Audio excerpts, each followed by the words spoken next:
Good day everyone. In this video, we will be discussing Chapter 9 topic, the two types of financial sources, the equity and the debt financing.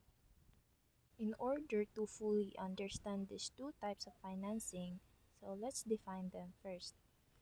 So when we say debt financing, this is a method in which it involves an interest-bearing instrument in a form of loan. So it occurs when the company raises money by selling debt instruments among investors. So the payment of which is only indirectly related to the sales and profits of the ventures.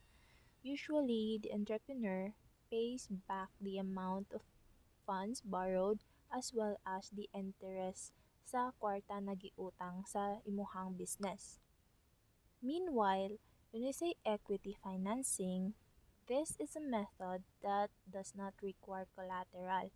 So when we say collateral, ang business is dili na need mo pay back sa money. But instead, they offer the investor the ownership position in the business. So ang investor has the shares in the profits of the business and as well as the disposition of its assets on a pro rata basis based on the percentage of the business owned. So, ang difference aning duha is simply pag moingon tag debt financing gani, usually ang capital sa imuhang startup business comes from borrowing money from the outside source and promising to pay it back with an interest. So dili na nimo need to give up any portion of ownership sa imuhang business. And pag moingon tag equity financing, you go look for potential investors to invest in your business and that money you had from the investor, ang kapalit ana is percent of the ownership sa imuhang business. So the capital you put into your business was clearly by selling shares of the business. The internal and external funds. Financing also comes from both internal and external funds. So it means that ang imuhang capital was both debt and equity type of financing.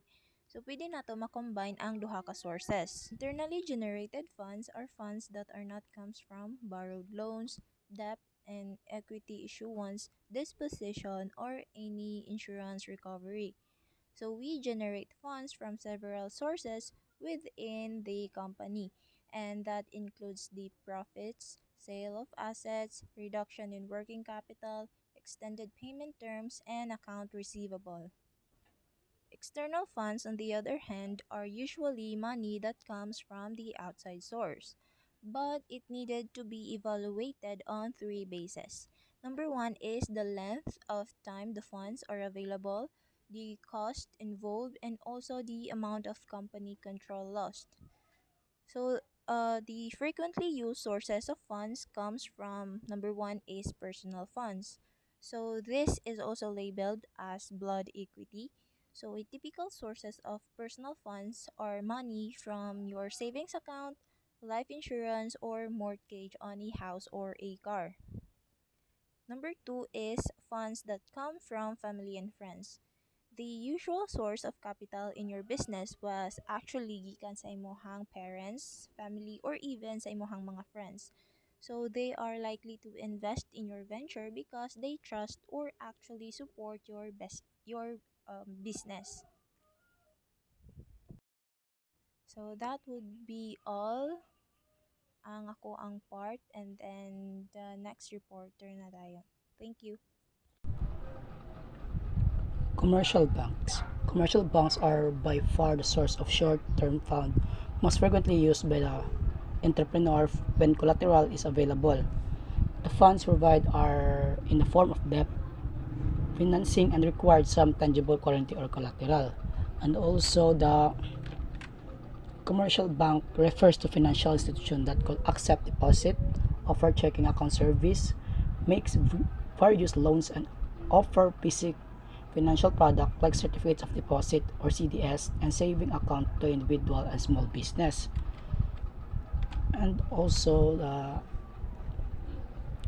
under the commercial bank is there's account receivable loans. So account receivable loans are a source of short-term funding where the borrower can use their accounts receivable as a collateral to raise funds from a bank. So the bank will typically lend a fraction, examples 80% of the face value of the receivables, and also the provide goods basis for loans, especially all if the customer base is well known and credit worthy. The next one is inventory loan. Inventory loan is often be the basis for a loan, particularly when the inventory is more liquid and can be easily sold. And also the inventory loan is a type of short-term business loan offered to retailers so they can buy stock. So gabi is ang kasigara sa inventory loan is na diri ang mga retailer. So the loan is secured against the stock which is used as collateral in the event that the stock is not sold. The next one is a real estate loan. So the real estate loan is frequently used on asset-based financing. And the next one is equipment loans. So equipment loans can be used to secure longer term financing, usually on a 3 to 10 years basis. This type of loan financing fall into any of several categories. So financing the purchase of new equipment, financing used equipment already owned by companies, sale leaseback financing or lease financing.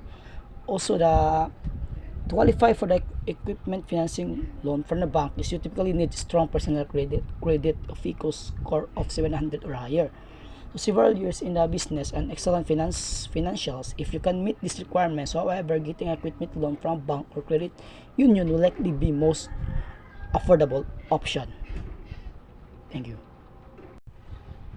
Cash flow financing. So these conventional bank loans include lines of credit, installment loans, straight commercial loans, long-term loans, and character loans. Lines of credit financing is perhaps from the cash flow financing most frequently used by entrepreneurs. So also the cash flow financing is a form of financing in which a loan made to a company is backed by a company expected cash flows. Cash flow is the amount of cash that flows in out of a business, so in a specific period. So cash flow financing or a cash flow loans uses the generated cash flow as a means to pay back the loan. Also, there's installment loans. So installment loans is a frequently used to cover working capital needs for a period of time, such as when seasonal financing is needed. So also the installment loan is allowed individual to borrow a predetermined amount of money.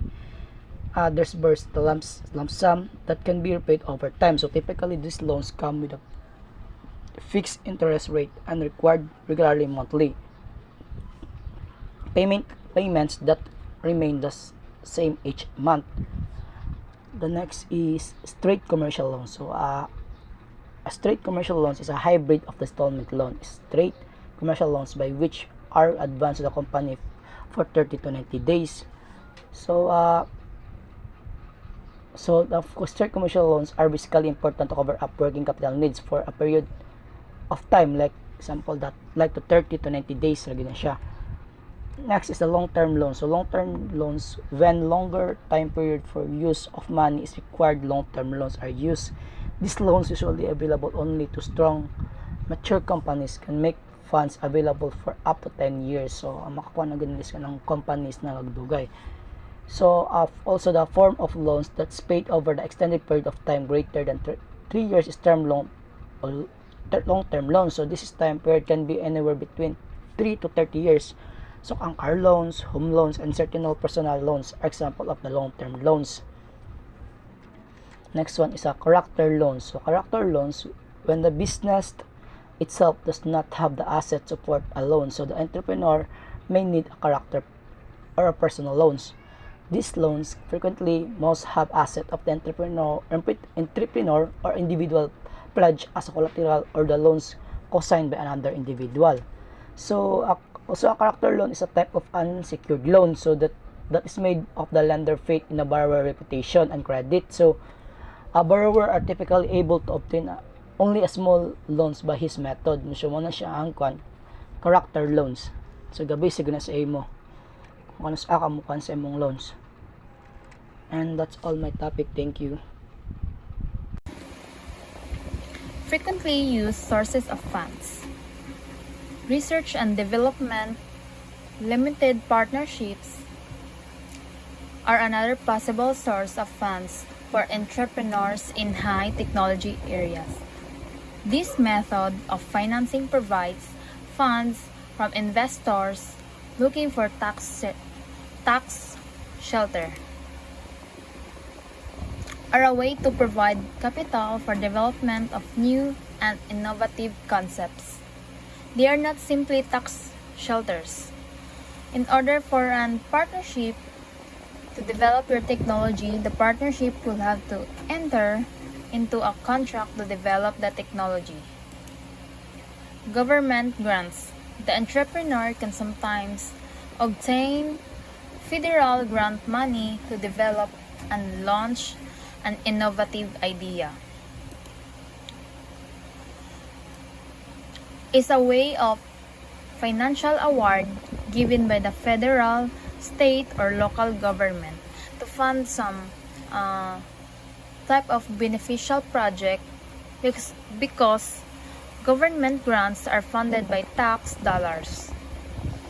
They include stringent compliance and reporting measures to ensure the money is well spent. Bootstrap financing. It involves using any possible method for conserving cash, like discounts for volume, frequent customer discounts, promotional discounts for featuring the vendor's product, and even obsolescence money, which allows for upgrading to an enhanced product at no additional cost. So, it is a founding and running a company using only personal finances or operating revenue. This form of financing allows the entrepreneur to maintain more control, but it also can increase financial strain.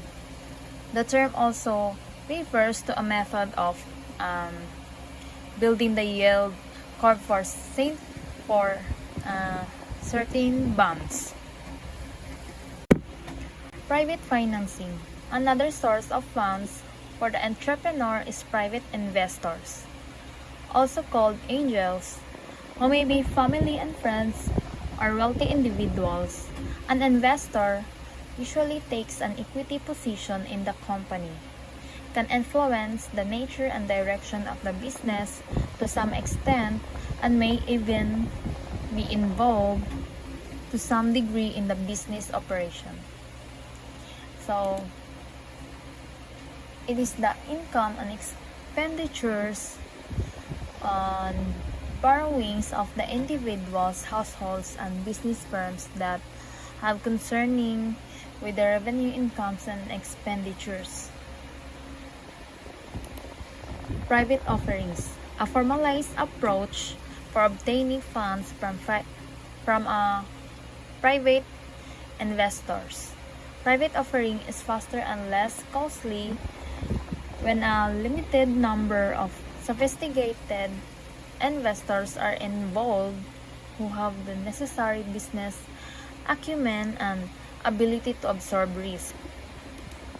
So, it is an investment or business that is offered for sale to only small group of investors rather than being sold publicly. So the market analysis have expressed concern that the dividing line between public and private offerings is become blurred. Regulation D contains one broad provisions designed to simplify private offerings, general definitions of what constitutes a private offering, and laboratory specific operating rules. So, it imposes reserve requirements on certain deposits and other liabilities of depository institutions solely for the purpose of implementing monetary policy. It specifies how the depository institutions must classify different types of deposit accounts for reserve requirements purposes. And that's all. Thank you.